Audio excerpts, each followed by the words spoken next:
equipe, então, que trabalha há mais de 5 anos, só que de um ano para cá nós estamos fazendo coletas bimensais em mais ou menos 100 parâmetros que nós analisamos na água, nos organismos ali na laguna. Pois bem, nos últimos dias nós temos intensificado as coletas e a amostragem justamente pela situação da condição da mina 18 ali, e a gente coletou material no dia 4, coletamos no dia 7, coletamos também material no dia 10 e ontem. E o nosso intuito é avaliar metais pesados, ametais, poluentes emergentes, parâmetros físico-químicos e microbiológicos ali na laguna. O que a gente tem observado? A coisa positiva de tudo isso, desse desastre, é que até agora, as amostras que nós fizemos, nós não temos indícios que houve contaminação da mina em relação à laguna. Mas, claro, isso é muito embrionário ainda, porque nós precisamos avaliar uma série de informações, uma série de dados. São amostras muito extensas, são metodologias muito, vamos dizer assim, demoradas, e a gente não pode haver falhas. Por isso a gente tem um pouco uma demora e um time para poder entregar os resultados. Mas a coisa positiva de tudo isso é que qualquer alteração que aconteça na laguna, nós conseguiremos, vamos dizer assim, notar algum indício, porque nossos instrumentos, nossos equipamentos são muito sensíveis. E nós estamos com mais de 20 pesquisadores avaliando todos os dados. Então, realmente, em breve nós teremos uma resposta mais efetiva. Mas, por enquanto, com o auxílio de sondas e com o auxílio de metodologia in loco, nós não encontramos ainda e vem a provar que houve contaminação através da mina 18. Professor, caso essa contaminação exista, e como a gente está falando do salgema, que é um produto, né, um sal, traduzindo para o nosso teleouvinte de forma mais clara, de uma alta pureza muito grande, ele pode alterar o equilíbrio aí da própria água da lagoa, que já é uma água que também tem uma quantidade de sal por conta do contato com o mar e esse fenômeno, né, bonito da natureza que dá origem, por exemplo, ao sururu. E caso haja, de fato, essa contaminação, essa é a maior preocupação, que provoque alterações justamente nessa condição da água para a origem justamente do sustento aí para os pescadores? Então vamos pontuar o que é a laguna. A laguna é um sistema altamente diversificado, dinâmico, de alterações diárias, inclusive, para vocês terem ideia ali, a profundidade ela aumenta ou diminui de acordo com o período da maré ou se tem algum período chuvoso. A variação é de 30 centímetros de profundidade diariamente, para vocês terem ideia.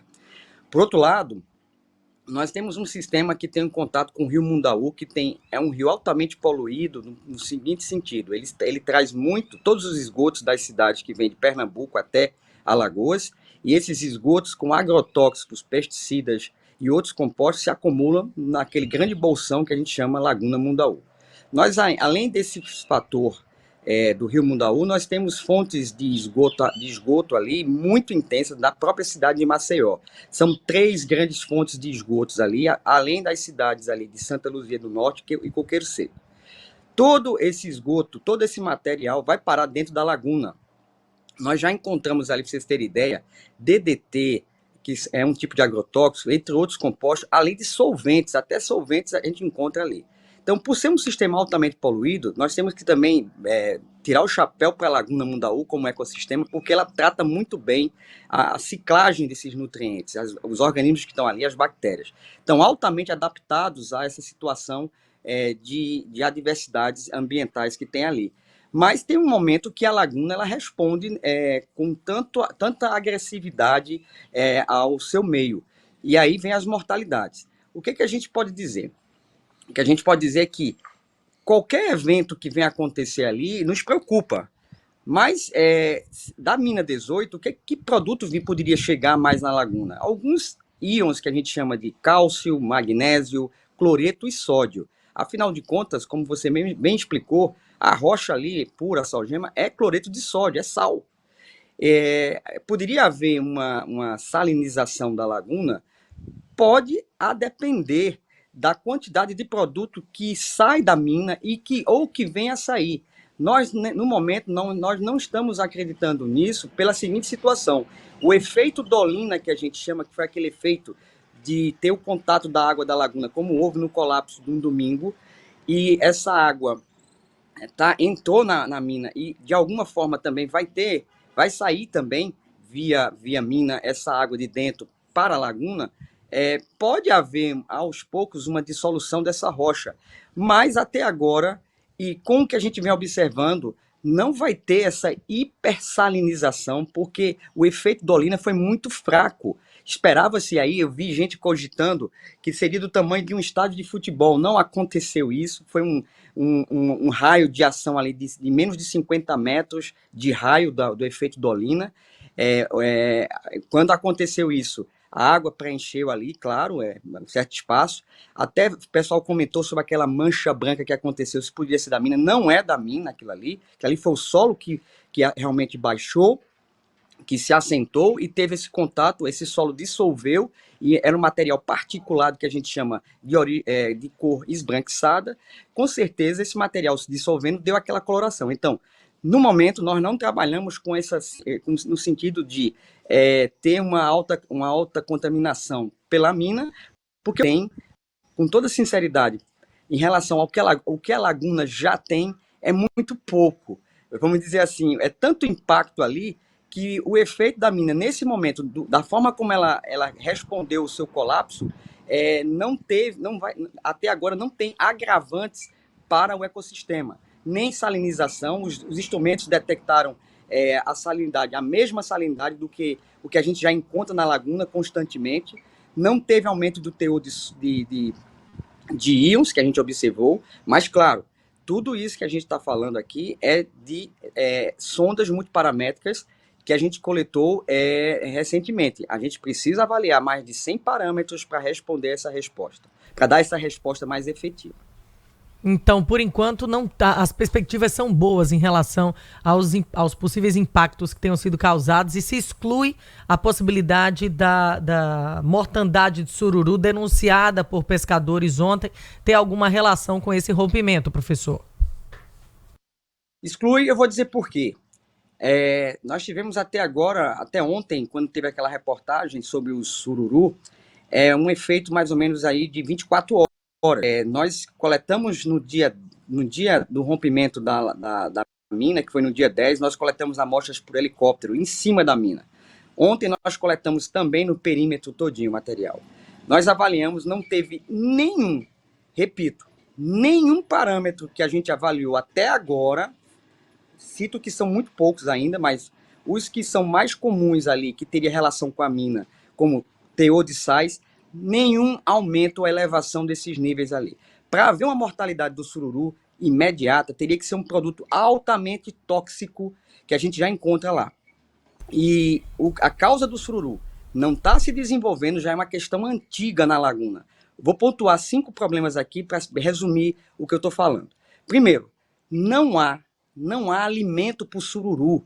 O sururu nativo, eu vou explicar o termozinho aqui, mas eu digo que o fitoplâncton são microalgas que servem de alimentos para o sururu. Ele filtra da água esse fitoplâncton para se alimentar. Nós verificamos que nas nossas amostras, está muito pobre o nível de fitoplâncton na laguna e a variedade deles também. Isso se deve ao alto índice de poluição na laguna. O segundo fator problemático para o sururu é uma espécie exótica que está competindo por espaço por alimento, chamado de sururu branco, provado geneticamente por estudos que é uma espécie diferente e que compete por alimento. Então, esse aí também disputa tanto alimento como espaço com o sururu nativo. Terceira situação, ali precisa de um ordenamento da atividade do sururu para não extrair o sururu pequeno que está se desenvolvendo. O que acontece é que nenhum estoque de espécie vai se desenvolver ou recuperar-se da forma que tem a laguna ali, com a alta extração, sem nenhuma regra.